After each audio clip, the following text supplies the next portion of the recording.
Very nice. So, what were your thoughts on That was good. that little bit of practicing? I like the touching it softly. That works a lot better. It felt smooth. It does. What tends to happen, just to explain from sort of like a physical point of view, when you're driving, particularly in the early stages, and you're dealing with what you consider to be at that moment in time quite stressful situations, because it's the first time you've sort of been out on the road with other vehicles and people around and dealing with all sorts of things that you haven't dealt with before, then you just get that natural adrenaline rush. Okay, at that moment you're in that sort of fight and flight mode. Yeah. Okay, and the rush of adrenaline through your body causes everything to stiffen up a little bit. It's literally your muscles tensing, so that you're ready to get out of there a hurry if you need to. It's very difficult to override it, but what you need to do is try to relax as much as you can. Have a nice light touch on the steering wheel, a nice light touch on the gear stick, and try to do things nice and slowly with your feet. Okay, that way it should allow the body to relax, and you don't get these sort of like jerky, stiff, tense movements, which are not what we want when we're driving. Okay, so the earlier you get into the habit of doing things nice and slowly and gently, the more calm and relaxed you should feel. Okay, that's the theory anyway. Right, I'll leave everything up to me now. I'll just show you what we're going to do, just to give you a heads up. It's basically what we've just done, okay? But with you in the driving seat and you doing it all, okay? So I'm going to check all around, make sure it's safe before we move away. And now I'm just going to get the car moving, put us out into a driving position, and again, just nice and slow and gentle, go through those gear changes. Building up speed, listening to the car telling us when she wants to go from one gear into another. Okay. There are other ways that you can tell, which we can go into if needed, but try to do things as much as with sound as anything else. Okay.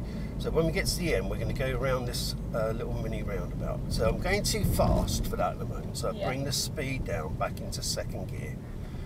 Okay. Now with all roundabouts, even though you're turning round to the right, you need to start off steering to the left. Yeah.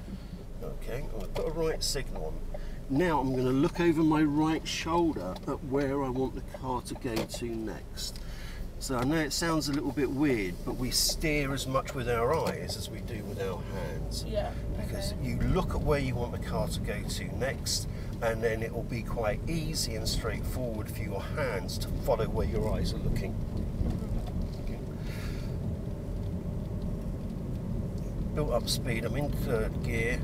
We're going to do that left turn that we did before. Yeah.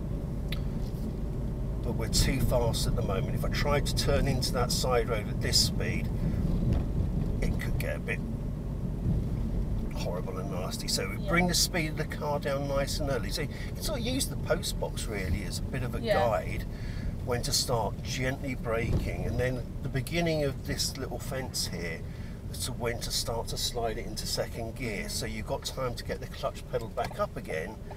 So now all you need to do is look into the side road that you're steering into nice and early, and let your hands naturally follow where your eyes are looking. I never even thought about that, but it makes so much sense. Yeah. Looking like where you're going before your arms follow. If you drive like you've got a neck brace on and you're just looking out the front windscreen, this is what will happen. I'll demonstrate it now. Okay, so this isn't what we want, but this is what happens. Okay, so I'm in first gear. Now if you notice, my head is now just looking out the front windscreen. Yeah. Nowhere else. Nowhere else. Nowhere else. Nowhere else. Nowhere else. Oh, I'm heading towards a building. Yeah. Yeah. And then you panic and you rush. Yeah. And then you're fighting to get the steering back again.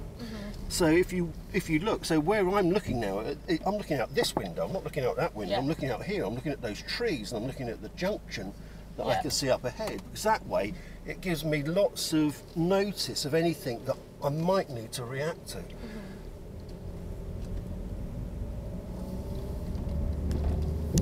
Okay, so I'm going to leave it in first gear, but then I'm going to use that feathering the clutch technique. Okay, so it's just up and down around biting point, just a fraction, just up and down, Okay, and then that way we can keep the car rolling, but very, very, very slow. So again, this now is giving us lots of opportunity to look to the right, ahead, left, back to the right, back ahead, left. You can see it's all clear, so I can bring the clutch all the way up, aim us towards the curb, steer away before we're about to bump it, clutch all the way down, gently brake, and brake neutral. Done. Nice. All right. So let's get you in this seat. I'll show. I put my phone? Yeah, that's fine in there. I'll show you the controls on the seat when you come round here, because this seat's controlled electronically. Oh, fancy.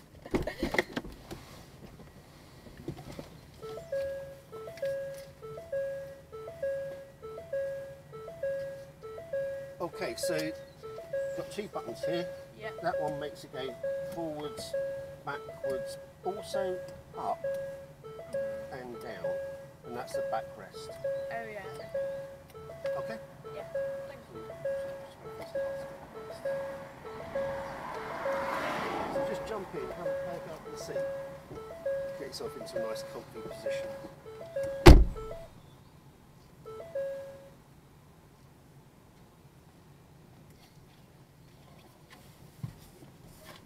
Quite small, so I've moved it all the way forward. I don't know if it goes anywhere. Shall I try to see if I can put the clutch on? Yeah, that's the best thing. That's how you know, whatever car you're driving, or vehicle you're driving, if it's a manual, you want to be able to get that clutch pedal all the way down to the floor without stretching. That said, you don't want to be so close that you're running the risk of banging your knee on the bottom of the steering wheel when you lift it up and down. Did you say it moves up? It does, yeah. And if you do move it up, what you'll find is it also moves the seat slightly further forward as well. So then you might need to adjust it and get it back a little bit. So have a good old play around. Is that it going up? That's it. I'm going to drop the head restraint down for you as well. There we go, that feels better. There. Yeah.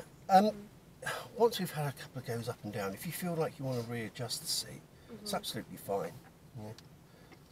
No problem at all. Now, given that you've readjusted the seat, we also need to look at whether your mirrors need to be readjusted as well. Yeah. Okay. See out that one. So what we need to be able to see in this one is what? What do you Everything think? behind me. Yeah, okay. So really what we're looking for is to be able to see mainly the back window, and you should sort of see the frame of the window on the outside edge. It's way too high. Right, okay. So with your left hand then, just grab it there, Yeah. not on the glass, just grab it there and just give it a good old tug and twist around. You There can't we go. break it. I can see that way now. Like I can see the whole window. Brilliant. Is that right? And then in the door mirrors, what we should be able to see is just, if you like, the back corner of the car on the inside edge of the mirror. And then if you imagine where the horizon line would be, it sort of runs through the middle of the mirror. Yeah. Yeah, and same in that one as well. If you do need to adjust them at any time, so if there are controls on your door handle in this car, it's that circular This one. button, yeah. So it's got arrows to adjust it up, down, left and right, and then that little slidey button in the middle, you push it left to select the left mirror, you push it right to select the right mirror, and then in the middle to lock them both off. Okay. Okay, but if they're all set up, fine for you. Yeah. You don't need to fiddle around. You've got your seat belt on, which is cool. Okay, right, so first of all, let's get the car moving. And let's Do I see need how to you turn go. it on or anything? Yes, sorry, I should have explained. No, it's alright. In this car, has your car got a key that you put in the side? No, it's It's a start-stop got like button. a button down here. Right, this is exactly the same, but the button's there. Oh yeah, okay. Okay, so clutch down, press the start-stop button. Okay, so do you want me to talk you through what to do, or do you feel like you could have a go on your own? Or Could you tell me when to change gear? yeah, Is that alright? yeah. Or how about if I ask you when you think Okay. it wants a gear change? Okay, and then we'll see if your It's timing right, of thing is right or not. Okay. All right. Anything else you want me to help you with? I feel like I need to move my seat a bit more forward. Okay. There we go.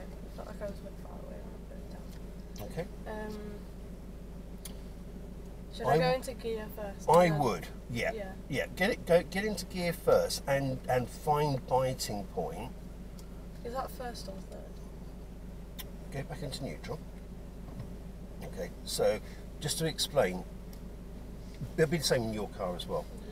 Even though reverse is next to first, you can't get reverse by mistake. Yeah, you've got to go like all the way across. Well, in this car, you actually have to lift that lever up underneath.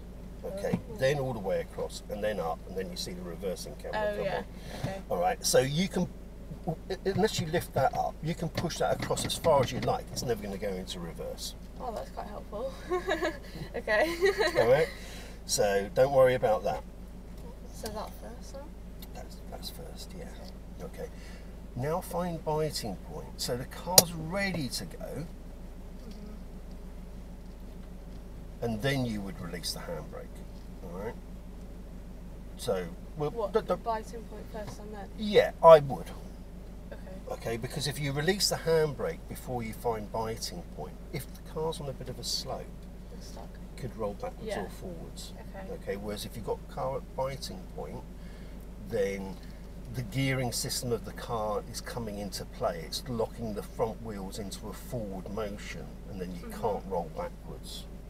How would I know though, because I can't move? Right, You know, like, how would I know it's biting point? Okay, cool. Good question. Right. Should I take my foot? No, just get into first gear for me. Okay.